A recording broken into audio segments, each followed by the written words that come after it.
his newbridge training. This is called Archdeacon School. It was a site where the rigid discipline of the Victorian schoolroom appears to have survived long after the original bell stopped ringing. The building is defined by the dominant and occasionally aggressive spirit of its former authority figure. The core of the school's haunting is tied to a fatal accident involving a former headmaster.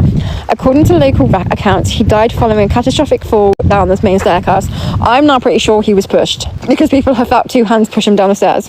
His spirit is reported to be highly active within the classrooms. Students and teachers have frequently looked up to see a stern man standing at the back of the room, watching the lessons with a critical eye before fading away. The most feared aspect of this haunting is the physical manifestation on the stairs.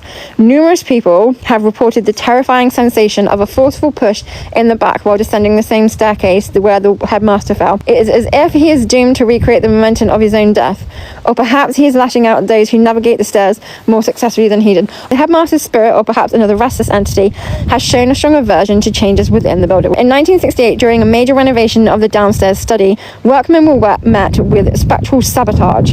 Despite locking the room securely at night, they would return the next morning to find paint spilled deliberately across the floor and brushes hurled into the corners of the room. Since there were no signs of forced entry, these outbursts were attributed to a spirit, possibly the headmaster, expressing deep frustration with the modern alterations to his workspace. Beyond the physical pushes and spilled paint, the building exhibits classic haunting symptoms. The electrical systems are notoriously temperamental. Lights are frequently witnessed turning on and off by themselves, even when the building is empty and the switches are physically moved by unseen hands. A more peaceful, though still elusive, apparition is that of a solitary man seen sitting on the doorstep. He looks like a real person, waiting for the school day to begin, but as soon as a living person approaches or attempts to speak to him, he vanishes instantly.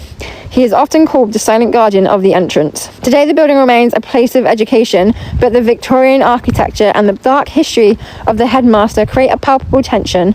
The heavy feeling near the staircase and the sudden drops in temperature in the study area serve as constant reminders that the old Archdeacon School rules are still in force for those who are sensitive to the building's past. The Clare Street area, which is this street here, is rich with these industrial and educational echoes, sitting just a short distance from the ancient walls of the city.